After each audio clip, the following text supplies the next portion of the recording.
রাম ও নারায়ণ রাম। খাবার চাকতে হাড়ি সাবার সমগ্র কড়াচাবুক সংকলন অবলম্বনে এই কড়াচাবুকটি পাঠ করছি।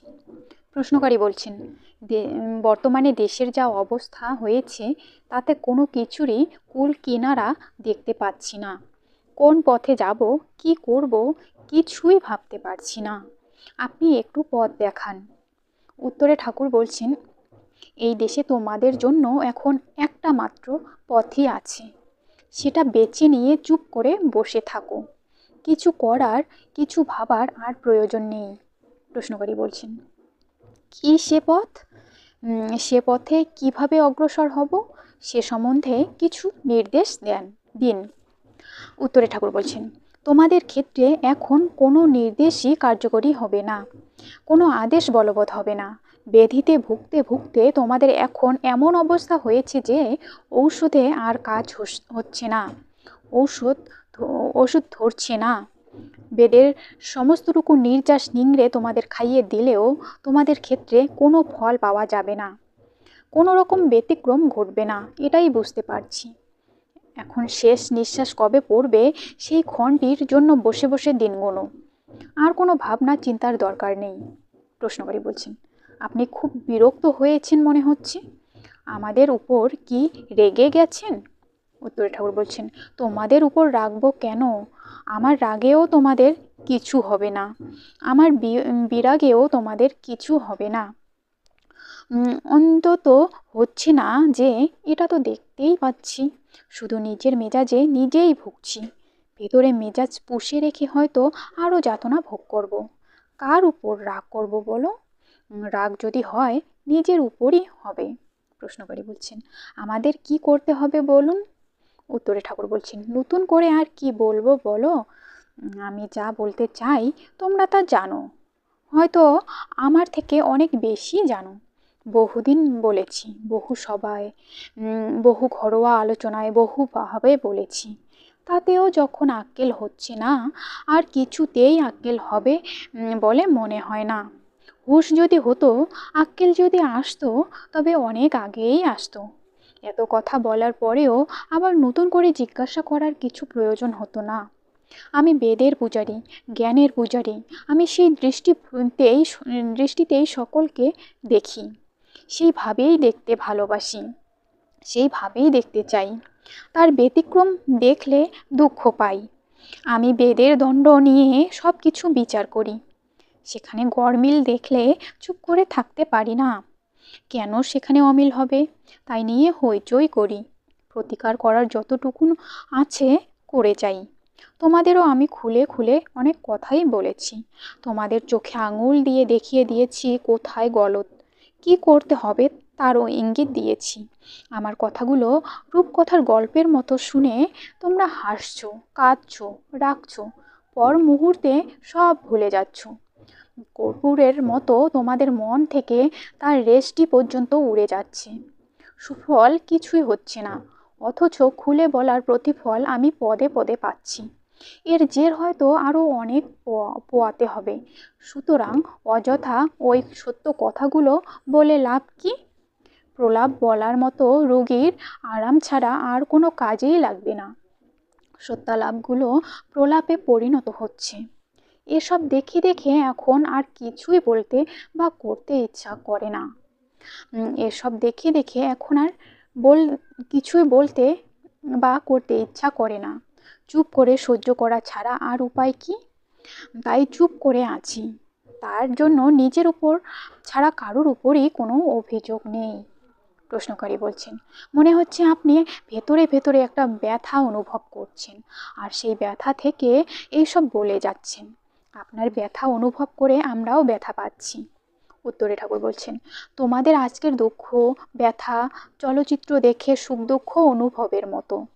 ছবি দেখতে ঢুকে চিত্র জগতের নায়ক নায়িকাদের সুখ দুঃখ দেখে একটু হেসে আসলে বা কেঁদে আসলে মাত্র, হলের চার দেওয়ালের মধ্যে সে অনুভূতি সীমাবদ্ধ। একটু পরেই মন থেকে তা কর্পূরের মতো নিশ্চিহ্ন হয়ে যায়, কোনো রকম প্রভাব রেখে যায় না, কোনো প্রতিক্রিয়াই সেখানে সৃষ্টি হয় না। আমার কথাগুলোও দেখতে পাচ্ছি তোমাদের কাছে ঠিক সেই রকমই। আতশবাজির মতো সাময়িক আগুনের স্ফুলিঙ্গ উড়িয়ে মিলিয়ে যাচ্ছে। আমি যা বলছি তা তোমরা ছায়াচিত্রের বক্তৃতার মতো শুনছো। সাময়িকভাবে একটু কেঁদে বা হেসে, কখনো বা একটু উত্তেজিত হয়ে চলে আসছো। তারপর যে কে সেই। তা সত্ত্বেও আবার আমায় বলছো। কি হবে অনাবশ্যক চিৎকার করে? আমি যা বলবো তোমরা হয়তো বসে বসে তা মন দিয়ে শুনবে। ভালো লাগলে মাথা নাড়বে, পছন্দ মতো হলে ঘাড় দোলাবে, দুঃখের কথা শুনে হয়তো 2 ফোঁটা চোখের জলও ফেলবে। কথাও শেষ হবে, তোমাদের মনের স্লেট থেকে স্লেট পেন্সিলের লেখাও মুছে যাবে। শিশুরা লেখার শেষে থুতু দিয়ে স্লেট মুছে দেয়, তেমনই তোমরা করবে। একটু জল এনে স্লেট পরিষ্কার করার পরিশ্রমও হয়তো করবে না। সেই যে কথায় বলে না, আমার কথাটি ফুরালো, নোটে গাছটি মুড়ালো, তেমনি আমার কথাও ফুরাবে, তোমাদের মন থেকে তার মূলসূত্র উৎপাটিত হবে, কোনো চিহ্ন থাকবে না। সেক্ষেত্রে আমার আর কি বলার থাকতে পারে বলো? বলার ইচ্ছা আমার আছে, তোমাদের শোনার ইচ্ছার চেয়েও আমার বলার ইচ্ছা অনেক বেশি, কিন্তু আপাতত তোমরা আমার কথা মতো কাজ করতে পারবে না বলেই জোর করে এখন সেই ইচ্ছাকে দমন করে রেখেছি। তাতে আবার নিজের ভিতর নিজেই জ্বলে পুড়ে মরছি। তাছাড়া বাইরের জ্বালা যন্ত্রণা ঝামেলা তো আছেই। প্রশ্নকারী বলছেন, আমাদের মধ্যে কি এমন একজন ব্যক্তিও নেই যিনি এগিয়ে এসে আপনার কথা মতো কাজ করতে পারেন? উত্তরে ঠাকুর বলছেন, থাকবে না কেন? জনসমুদ্রে থাকলেও থাকতে পারে। তোমরা যেমন পার্শ্বিক চাপে চুপ করে আছো, সেও হয়তো সেইভাবেই আছে, তবে তাদের কাজ বন্ধ নেই। প্রশ্নকারী আবার বলছেন, আপনি কি ইঙ্গিত করছেন? ধরতে পারছি না, আর একটু খুলে বলুন না। উত্তরে ঠাকুর বলছেন, তোমরা তো বারবার আমায় বলতে অনুরোধ করছো, তোমরা তো নিজেরাই জানো 5 এ 5 10, 6 এ 4 10, আবার 7 এ 3 10। জেনে শুনে আবার জিজ্ঞাসা করছো কেন? আমি যেমন হিসাব জানি তোমরাও তেমনই হিসাব জানো। আমার মুখ থেকে শুনলে কি হিসাবের সংখ্যা বেশি হয়ে যাবে? অনেক সংখ্যার মতো পরিস্থিতিও আবার পরিস্থিতিও গণিতের গণনার মতোই হিসাব মতো চলে। সেখানেও যোগ বিয়োগ পূরণ ভাগের পালা চলছে, কখনো সংখ্যা দিয়ে, কখনো যুক্তি দিয়ে। এই যোগ বিয়োগ পূরণ ভাগ, এটাই হলো এখানকার সমাজের ছক। যোগের বেলায় যোগ হচ্ছে, বাদটি হচ্ছে বিবাদের মধ্যে, কখনো কখনো জোর জুলুমেও বাদ হয়ে যাচ্ছে। ভাগটি হচ্ছে আরও মারাত্মক অবস্থা। যোগের বেলায় যারা যোগী, ভাগের বেলায় তারাই হলেন ভোগী। পূরণটা ভাগীদারদের ভাগের পূরণের যে আবার একটা পূর্ণ রূপও আছে, সেটা আপাতত দেখতে পাওয়া যাচ্ছে না। তাই পূরণের পূর্ণ ফলের মিলতি জনগণ ভোগ করতে পারছে না। তবে দেখতে পাচ্ছি যোগ বিয়োগ পূরণ ভাগ ঠিকই হয়ে যাচ্ছে। এই ফর্মুলাতে ফেলে আমাদেরও পরিস্থিতির ফল মেলাতে হবে। একটা কথা বিশেষভাবে মনে রাখতে হবে, এই পরিস্থিতির অঙ্কগুলোর নিয়মকানুন একটু আলাদা ধরনের। শান্ত মনে স্থির মস্তিষ্কে গণিতের অঙ্ক কষে ফল মেলানো যায়, সেটা আলাদা সাধনা।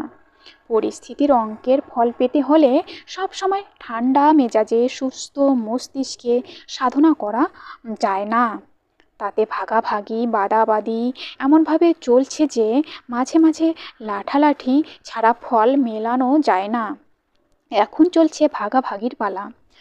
অতিথি সেবার জন্য খাদ্য প্রস্তুত হচ্ছে, রান্না প্রায় শেষ। এখন চোখে দেখতে হবে পরিবেশনের যোগ্য হয়েছে কি না। অতিথিকে তো আর বিস্বাদ খাদ্য ধরে দেওয়া যায় না, তাই চলছে চাখার পালা। চাখার লোক এত বেশি হয়ে গেছে যে খাবার চাখতে হাঁড়ি সাবার হয়ে গেল। অতিথিরা এদিকে জলের গ্লাস নিয়ে আসনে বসে আছে, গ্লাসের পর গ্লাস জলপান করে যাচ্ছে আর ভাবছে খাবার এবার ঠিকই আসবে। ওদিকে যে হাঁড়ি সাবার হবার জোগাড়। গৃহের কর্তা ব্যক্তিরা প্রত্যেকেই হাত বাড়িয়ে চাকতে যায়। ঠিকমতো স্বাদ না হলে অতিথি সেবা হবে কি করে? ঠিকমতো স্বাদ না পাওয়া পর্যন্ত তারা হাত বাড়িয়েই চলেছে। তাদের স্বাদ পূরণ হলে তবে তো অতিথিদের খাওয়ার ডাক পড়বে। সুতরাং চিন্তা নেই, রান্না হয়েছে, স্বাদ গ্রহণ চলছে। খাওয়ার ডাকের প্রতীক্ষায় বসে থাকো। তবে ডাকটা কখন আসবে ঠিক তো নেই। তাই এমন জায়গায় বসো যেখানে জল আছে, নদীর ধারে কিংবা পুকুরের পাড়ে। ক্ষুধার তীব্রতা যখন বাড়বে তখন অঞ্জলি ভরে ভরে জল পান করো আর ডাকের প্রতীক্ষায় থাকো। ভাগের পালা শেষ হোক তবে তো পূরণ। প্রশ্নকারী বলছেন, আপনি কেমন যেন হেয়ালিভাবে সব বলে যাচ্ছেন।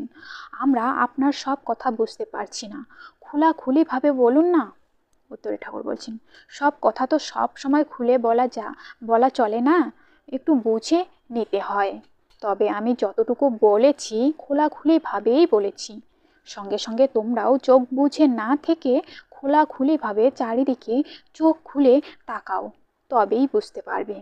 চোখে তো আর ছানি পড়েনি, একটু নজর রেখে দৃষ্টি দাও, তবেই সব পরিষ্কার হয়ে যাবে। তাছাড়া হেয়ালির স্থানে বাস করলে হেয়ালির মতো কথাই আসে। হেয়ালিটা শখে আসে না, দুঃখেই আসে। প্রশ্নকারী বলছেন, হেয়ালির স্থান সেটা আবার কি? উত্তরে ঠাকুর বলছেন, রাজা যদি খামখেয়ালি হন তবে রাজ্য হেয়ালির স্থান হবে। এতে আর আশ্চর্যের কি আছে? রূপকথার হবুচন্দ্র রাজার আজব রাজ্যের কথা না হয় ছেড়েই দিলাম, ইতিহাসেই তো কত খেয়ালি রাজার কথা পড়েছ। তাদের খামখেয়ালির ফলে দেশ ও দেশবাসীর কি দুরবস্থা হয়েছিল সে কথা নতুন করে বলে দিতে হবে না। তোমরা সবাই জানো, রাজ্যই বলো আর রাষ্ট্রই বলো, তা যদি কর্তা ব্যক্তিদের খামখেয়ালের উপর চলে তবে প্রজারাও শান্তি পায় না, রাজাদেরও অশান্তির সীমা থাকে না। এই বুঝি প্রজারা বিদ্রোহী হলো, এই বুঝি অন্যরা সিংহাসন কেড়ে নিল, এই বুঝি রাজ্য গেল। এই চিন্তাতেই যারা সর্বক্ষণ অস্থির তাদের রাজ্য হেয়ালি স্থান ছাড়া আর কি। এখন আমরা যে রাজা মন্ত্রীদের অধীনে আছি তারা খামখেয়ালের উপর চলছে, না জনগণের সুখ সুবিধার কথা চিন্তা করে চলছে, সেটা নিজেদের বর্তমান অবস্থা দেখে নিজেরাই বুঝে নিতে পারবে, কাউকে বলে দিতে হবে না। প্রশ্নকারী বলছেন, চারিদিকে এত সংগঠন, এত সম্প্রদায়, এদের কারুর দ্বারাই কি সত্যিকারের গঠনমূলক কিছু হবে না? উত্তরে ঠাকুর বলছেন, আজকের বেশিরভাগ সংগঠনই জলের বুদবুদের মতো উঠছে আর ভাঙছে, থাকলে তো হতোই। তাছাড়া সংগঠনে যদি গদির লোভটাই প্রধান হয়ে ওঠে তবে সেখানে গঠন কিছুই হয় না, সংটাই সর্বস্ব হয়ে দাঁড়ায়। নিত্য নতুন রং মেখে লোকের মন ভুলানো ছাড়া তার দ্বারা আর কিছুই হয় না। সংগঠন যদি দলভারীর চিন্তা না করে সত্যিকারের দেশ সেবায় ব্রতী হয় তবেই সংগঠনের মাধ্যমে সমাজ সংস্কার করে দেশে গঠনমূলক কাজ কিছু করা সম্ভব। এখনকার সংগঠনগুলি সম্বন্ধে আমার বিশেষ কিছুই জানা নেই, তবে সবগুলির মধ্যেই প্রকৃত দেশপ্রেমের অভাব লক্ষ্য করছি। গদির লড়াই যেখানে আসবে ত্রুটি বিচ্যুতি সেখানে থাকবেই, শান্তির চেয়ে অশান্তি সেখানে বেশি। সমাজ জীবনের প্রতিটি ব্যক্তি আজ সে অশান্তি ভোগ করছে। শান্তি যদি পেতে হয় তবে আমাদের একমাত্র কর্তব্য, যার হাতেই গদি থাকুক সে যাতে ঠিকমতো কাজ করতে পারে তাকে সেই দিকে সাহায্য করা। দেশের প্রতি দৃষ্টি ঠিক রেখে নিজেরা কাজ করব, তাদেরও কাজ করার সুযোগ দেব। জনগণকে সেইভাবে চোখ খুলে লক্ষ্য স্থির রেখে চলতে হবে, তবেই গন্তব্যে ঠিকমতো পৌঁছাতে পারবে। ছোটবেলায় একবার লাঙলবন্ধের স্নানের মেলা দেখতে গিয়েছিলাম।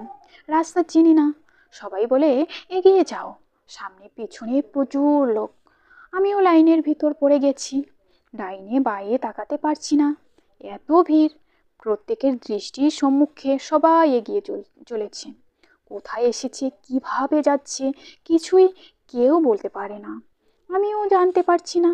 তবে এটুকু তৎপরতা ছিল যেন লাইনচ্যুত হয়ে না পড়ি। সামনের দৃষ্টি স্থির রেখে লাইন ধরে এগিয়ে গেছি, দেখি একসময় ঠিক জায়গা মতো পৌঁছে গেছি। জনগণের দৃষ্টি যদি লক্ষ্যে স্থির থাকে অভাব প্রবেশ করতে দেওয়া হবে না, দুর্নীতির প্রশ্রয় দেওয়া হবে না। এই চিন্তাধারার লাইন যদি তারা ঠিক রাখে তবে গন্তব্যে পৌঁছাবেই। তীর্থযাত্রীদের মতো লাইন মতো অগ্রসর হয়ে যেতে পারলে, তাদের মতো লক্ষ্য স্থির রেখে কাজ করে যেতে পারলে সব ঠিক হয়ে যাবে। কোনো দলাদলি সাম্প্রদায়িকতা স্বার্থবুদ্ধি সেখানে টিকতে পারবে না। আর জনগণ যদি চোখ খুলে লাইন মতো চলে, তবে জনগণের চাপে সরকারও লাইন মতো চলতে বাধ্য হবে। সরকার ভুল করছে, কিছুই দেখছি না, লাইনচ্যুত হয়ে পড়ছে, এ কথা বললে চলবে না। জনগণের সরকার যদি হয়ে থাকে, তবে জনগণের দৃষ্টিতেই সরকার চলবে। সে দৃষ্টি জনগণের আছে কি?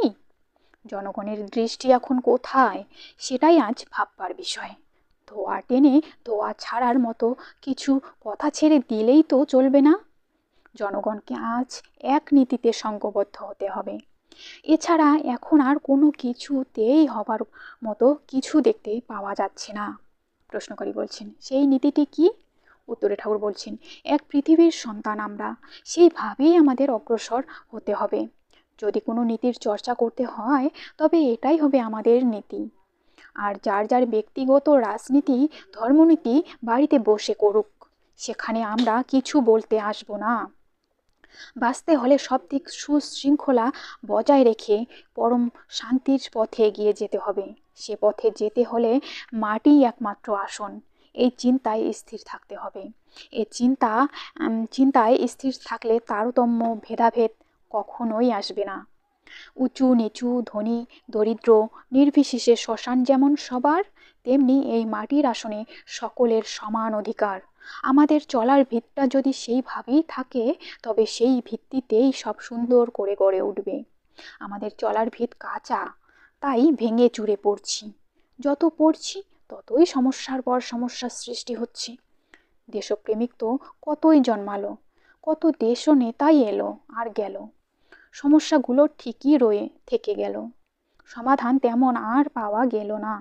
বাড়িধারার প্রতিটি বিন্দুই ক্ষমতাশালী। আমাদের দেশে প্রতিটি ব্যক্তির ভিতরেই নেতৃত্বের ক্ষমতা বিন্দু আকারে আছে। দেশের নেতা প্রত্যেকেই, কিন্তু নেতিয়ে থাকলে চলবে কি করে?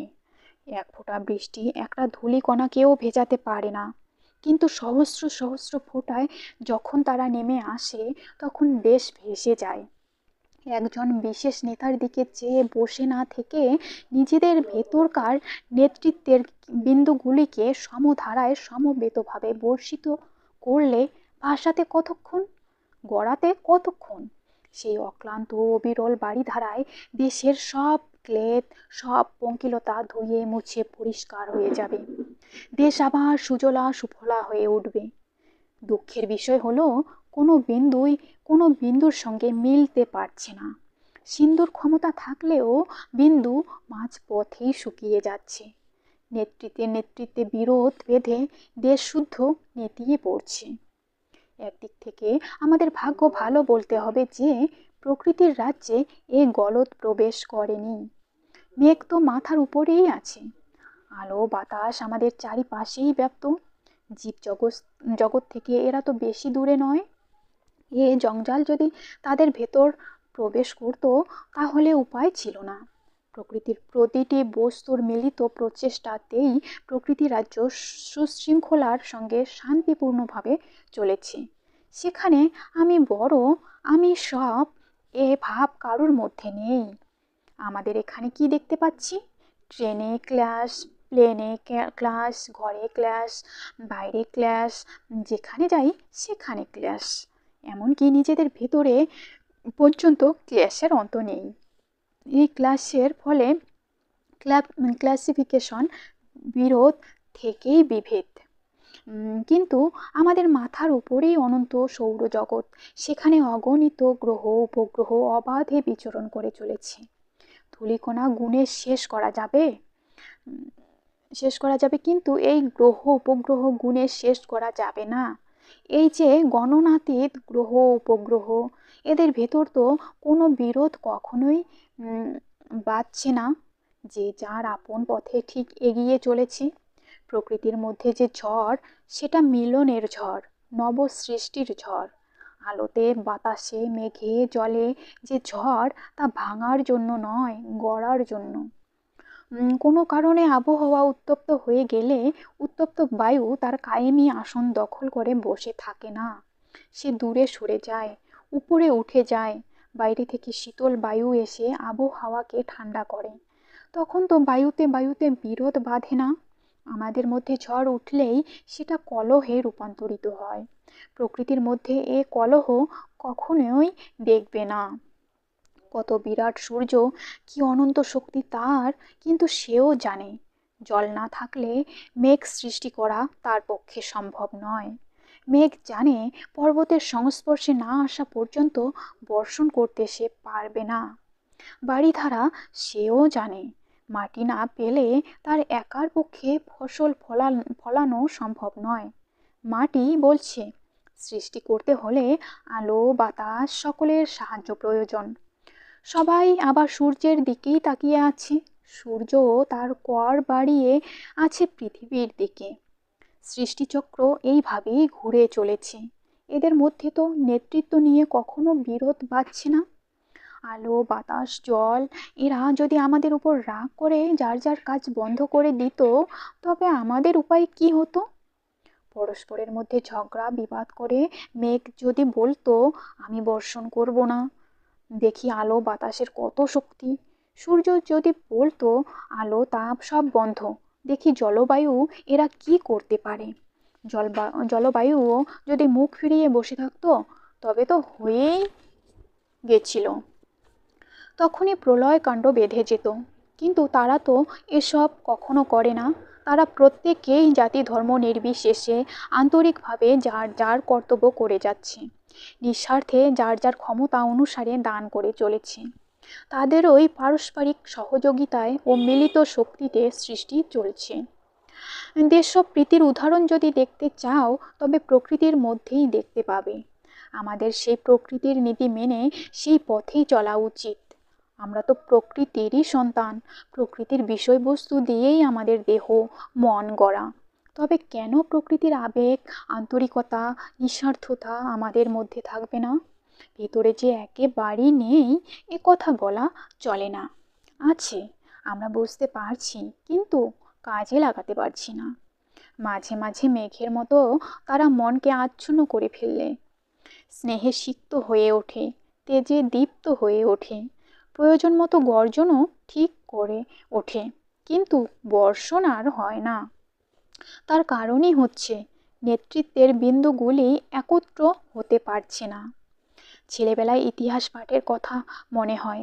স্কুলের মাস্টার মশাইয়ের কাছে শুনেছিলাম আকবর শাহর এক বিশ্বস্ত অনুচর, নামটা ঠিক মনে নেই, বাংলাদেশ থেকে গোপন সংবাদ পাঠিয়েছে। সেখানকার প্রতিটি ব্যক্তি এক একটি অগ্নিকণা। বাংলাদেশে বিদ্রোহের আগুন জ্বলে ওঠার সম্ভাবনা খুবই আছে।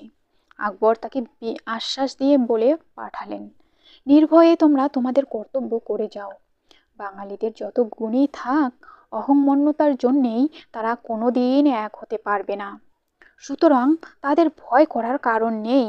আজও সেটা দেখতে পাচ্ছি। প্রত্যেকেই ভাবছে আমি একাই করতে পারবো। কেউ কারুকে সহ্য করতে পারছে না, কেউ কারুর সঙ্গে মিলতে পারছে না। ফলে সকলের কাছে মার খেয়ে মরছে। নিজেদের মধ্যে বিবাদ ভুলে পরস্পরের সঙ্গে মিলিত হয়ে তারা যদি কাজ করত, তবে তারা কি না করতে পারত। আমি কোনো রাজনীতির কথা বলছি না, কোনো বিশেষ জাতির প্রতিও কটাক্ষপাত করছি না। একটা দৃষ্টান্ত দিলাম মাত্র। বাঙালি জাতির সীমাবদ্ধ ক্ষেত্রে আকবর যে কথা উপলব্ধি করেছিলেন, সমস্ত মানব জাতির বিস্তৃত ক্ষেত্রে আমি সেই একই সত্য উপলব্ধি করছি। আমি সব এই চিন্তায় আজ সব বিবাদের মূল কারণ। এর জন্য সরকারকে দোষারোপ করে কোনো লাভ নেই। জনগণকে দোষারোপ করেই বা কতটুকু লাভ হচ্ছে? দোষ যদি দিতে হয়, তবে সে বিবেকের দোষ। বিবেক কি করে এসব সহ্য করে? চোখের সামনে দেখে শুনেও বিবেকটি নির্বিকার হয়ে আছে, সেটাই দুঃখ। প্রশ্নকারী বলছেন, এর কি কোনো প্রতিকার নেই? উত্তরে ঠাকুর বলছেন, আমি তো বারবারই বলছি, প্রকৃতির দৃষ্টান্ত অনুসরণ করে চলাই একমাত্র প্রতিকারের পথ। বাইরের দিক থেকে প্রতিনিয়তই দেখছো সূর্য পশ্চিম দিকে ডুবে যাচ্ছে আর সূর্য পূর্ব দিকে উঁকি দিচ্ছে। অন্ধকারে জীবজগৎ ঘুমিয়ে পড়ে, আলো পেলেই জেগে ওঠে। এ যে চোখের সামনে জাজ্বল্যমান দৃষ্টান্ত। সূর্য আমাদের তার সন্তানদের ভালোভাবে শিক্ষা দিচ্ছেন। আমি যখন অস্ত যাই তখন চারিদিক অন্ধকার হয়ে যায়। আমি যখন উদিত হই চারিদিক আলোকিত হয়। আলো অন্ধকার আমাদের মধ্যেও বিদ্যমান। সূর্যের যে তেজ আমাদের মধ্যেও আছে, সেই তেজ যদি আমরা চিরজাগরিত করে রাখতে পারি তবে আমাদের অন্ধকারে হাতড়ে মরতে হবে না। নিজেদের তেজের আলোকে, জ্ঞানের আলোকে, চেতনার আলোকেই প্রতিকারের পথ দেখতে পাবো। চিন্তা করলে এও বুঝতে পারবে, সূর্যের উদয় অস্ত যেটা আমরা চোখের সামনে দেখতে পাচ্ছি তার কোনোটাতেই সূর্য পড়ে না, তার উদয়ও নেই, অস্তও নেই। পৃথিবীর ঘূর্ণিপাকে পড়ে আমরা তার এই ক্ষণিকের রূপগুলি দেখতে পাচ্ছি। সূর্য একই জায়গায় স্থিত ও চিরপ্রকাশিত। তারই সন্তান যদি আমরা হয়ে থাকি, আমাদের ভিতরের তেজ চিরস্থায়ী ও চির উদীয়মান। আমাদের সীমাবদ্ধ কক্ষের ঘূর্ণিপাকের ফলেই এই সাময়িক বিভ্রান্তিগুলি হচ্ছে। এই বিভ্রান্তি কেটে যাবে যদি আমরা আমাদের পূর্বপুরুষের পরিচয় পেয়ে তাদের রূপ গুণগুলি ভালোভাবে অবগত হই এবং সেই অনুসারে নিজেদের জীবন ও কর্মপদ্ধতি পরিচালিত করি। আমরা ঔরঙ্গজেবের পিতা শাহজাহান, তার পিতা জাহাঙ্গীর, তাদের পূর্বপুরুষ আকবর, হুমায়ুন, বাবর সকলের নাম ধাম বংশ পরিচয় অবগত আছি। অথচ নিজেদের প্রকৃত বংশ পরিচয়, কোথা থেকে আমরা এসেছি সে সম্বন্ধে জানার কোনো আগ্রহই নেই। তাদের কোনো খবরই আমরা রাখি না। কি চমৎকার! আমাদের বংশোৎপত্তির একটুখানি পরিচয় দিলাম। যে চিরপ্রকাশিত, যে অমর, অজর, অজর, অবিনশ্বর, সেই সূর্য থেকেই আমাদের সৃষ্টি। তার সৃষ্টি কোথা থেকে সে কথা পরে হবে, আপাতত এটুকু জানলেই অনেক জানা হবে। যে তেজগর্ভ থেকে জীবজগৎ সৃষ্টি, তার প্রতিটি জীবের প্রতিটি অণুতে সূর্যের তেজ দীপ্তমান। শিরায় প্রশিরায় রক্তের সঞ্চালনে, শরীরের তাপের ওঠানামায় সূর্যদেবের স্বরূপের বার্তা পাচ্ছি। নারীর ছন্দে, হৃৎপিণ্ডের স্পন্দনে তারই হৃদয়ের স্পন্দন উপলব্ধি করতে পারছি। যে অনন্ত অগ্নিগর্ভ থেকে আমরা এখানে এসেছি তারই মতো আমাদের তেজও অসীম, অনন্ত। দুঃখের বিষয়, আজ সে তেজ নিষ্প্রভ। ব্যবহার না করে করে ব্যাটারি সাময়িকভাবে ডিসচার্জ হয়ে আছে। নিজেদের অজ্ঞতার জন্যেই ব্যবহারিক জীবনে সেই তেজের আলোকে অগ্রসর না হয়ে টর্চ, হেরিকেন আর হ্যাজাক নিয়ে আমাদের চলতে হচ্ছে। এসব আলো যত উজ্জ্বলই হোক, সূর্যের আলোর কাছে এরা নিষ্প্রভ।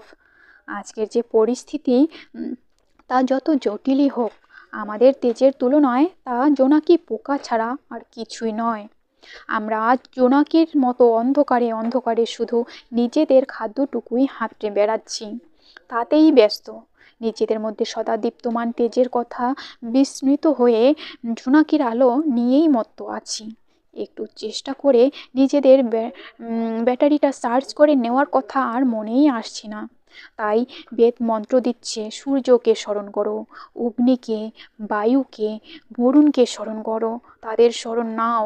তোমরা যে তাদেরই উত্তরপুরুষ, তাদের আদর্শ, তাদের নিয়ম মেনে চলো, দেখবে বাড়িধারার মতো শান্তির ধারা দেশে বয়ে যাবে। তাদের মতো যেদিন স্নেহ, প্রেমে, তেজে, বীরত্বে ভাস্কর হয়ে উঠতে পারবে, সেদিনই প্রকৃত দেশাত্মবোধ তোমাদের মধ্যে জেগে উঠবে। সেই বোধ নিয়েই তোমরা দেশের কাজ করতে পারবে। এটা কোনো রাজনীতির কথা নয়, এটা প্রেম নীতি, হৃদয় নীতির কথা। এ নীতি অবলম্বন করে গর্জনের সঙ্গে সঙ্গে বর্ষণের প্রস্তুতি যখন চলবে, প্রতিকার তখন আপনিই আসবে। তবে এটাও যেন চাতকের মতো শুধু আকাশ পানে তাকিয়ে বসে থাকলেই প্রতিকার আসবে না। প্রতিকারের উপায় নিজেদের হাতেই আছে, সেটা ব্যবহার করতে হবে, কাজে লাগাতে হবে। প্রকৃতির দৃষ্টান্তগুলি পর্যবেক্ষণ করেই আমাদের কাজ শেষ হয়ে যাচ্ছে না। সেই দৃষ্টান্তগুলি অনুসরণ করে নিজেদের ব্যাটারিটাকে চার্জ করে নিতে হবে। তার ইঙ্গিত বুঝে বুঝে সেইভাবে কাজ করে যেতে হবে, তবেই দেশের শান্তি আসবে। বেদও সেই নির্দেশই দিয়ে গেছেন। বারবার বলেছি, আবারও বলছি, প্রকৃতির দিকে তাকিয়ে প্রকৃতিগত হয়ে প্রকৃতির পথে চালিত হও। দেখো সূর্য কেমন ভূলোক, ভূগোলক, জনলোক, সর্বলোক আপন আলোয় আলোকিত করে তুলেছে। মেঘ এসে অন্তরায় সৃষ্টি করলেও সে মেঘের বিরুদ্ধে সমালোচনা না করে আপন তেজে তাকে অপসারিত করে বিশ্বে আলো দান করে যাচ্ছে। সে কি তার নিজের জন্যে? আমাদের মধ্যে তো সেই সূর্যের তাপ আজও বিদ্যমান। আমাদের জীবনেও যত বাধা বিঘ্ন আসবে, চলার পথে যত অন্তরায় সৃষ্টি হবে, নিজেদের বুদ্ধিদীপ্ত তেজেই সেগুলিকে দূরীভূত করে গতির পথ সহজ করে নিতে হবে। প্রকৃতি স্বয়ং নিজেকে দৃষ্টান্ত দিয়ে সকলকার শিক্ষার ব্যবস্থা করে রেখেছে। কোনো গ্রন্থের পৃষ্ঠায় যাওয়ারই প্রয়োজন হয় না। প্রকৃতি তার বিরাট গ্রন্থের পৃষ্ঠা খুলে বসে আছে, চোখে আঙ্গুল দিয়ে শান্তির পথ দেখিয়ে দিচ্ছে, সমতার সুর শিখিয়ে দিচ্ছে। সমানভাবে যখন যার যতটুকুনো দরকার ঢেলে দিয়ে নিঃস্বার্থভাবে সেবা করার ডেমনস্ট্রাকশন মহড়া দিয়ে যাচ্ছে। তাতেও কি আমরা শিখতে পারবো না? আমরা যখন সেখানেরই বস্তু দিয়ে গড়া সেই সুরে সেই সুরে বাঁধা, তখন প্রকৃতির সারা আমাদের অন্তরের তন্ত্রীতে নাড়া দিয়ে সারা ঠিকই তুলছে। আমরাই অসুরের পাল্লায় পড়ে সুরের নির্দেশগুলি ধরতে পারছি না, ফলে বিবাদের বেসুরো ধারায় পড়ে গেছি। তাতেই দেখা দিয়েছে নীতিভেদ, জাতিভেদ, দলাদলি, সাম্প্রদায়িকতা। বাদাবাদি যতই বাড়ছে, প্রকৃতির সঙ্গে অন্তরের তারটির যোগাযোগ ততই ঢিলা হয়ে যাচ্ছে। আমরা ছন্ন ছাড়া হয়ে পড়ছি। ভুলে যেও না, ঢিলা হলেও যোগাযোগ কিন্তু ছিন্ন হয়নি। তানপুরার তারটি আবার ঠিকমতো বেঁধে নিলেই সকল দিক রক্ষা পাবে। নদীর স্নিগ্ধ ধারায় ডুব দিয়ে স্নান করলে যেমন শরীরের সব ক্লেদ দূর হয়, প্রকৃতির স্বচ্ছ ধারায় স্নান করলে তেমনি মনের সব গ্লানি দূর হয়। তোমরা প্রকৃতির স্বচ্ছ গতির ধারায় অবগাহন করো, দেখবে তোমাদের অন্তর ধৌত হয়ে যাবে। মুক্ত, শুদ্ধ, পবিত্র অন্তর নিয়ে কাজ করলে সব কিছু প্রকৃতির মতো স্বচ্ছ, সহজ, সরল হয়ে যাবে। প্রত্যেকটি জীবের মধ্যে অনন্ত সম্ভাবনার বীজ নিহিত আছে। এখন কিভাবে সেই বীজ অঙ্কুরিত হয়ে পল্লবিত, মুকুলিত, পরিশেষে ফুলে ফলে পরিণত হতে পারবে, তারই চেষ্টা করো। হাঁড়িতে করে সেগুলো বাড়িতে রেখে দিলে তো আর অঙ্কুরিত হবে না। উপযুক্ত পরিবেশে ফেলে তাতে বাড়ি সিঞ্চন করতে হবে। সে বাড়ি কি? সে হচ্ছে চেতনার বাড়ি। আমাদের কর্মজীবনের কার্যধারা সেই চেতনা দিয়েই চালিত করতে হবে। সেই চেতনার অনন্ত বাড়ি ধারায় সব জীব, প্রকৃতির সব সন্তান মিলিত হলে তাতে ফুটে উঠবে নবজাগরণের সুর। সেই সুরের ধ্বনিতে সব সমস্যার সমাধান হয়ে যাবে। তখনই আসবে শান্তি। আমার সহজ বুদ্ধিতে যেটুকু বুঝেছি, তাড়াতাড়িতে এইটুকুই এখন বললাম, পরে আবার বিস্তৃতভাবে বলবো। সমাপ্ত এখানে। রামনারায়ণ রাম।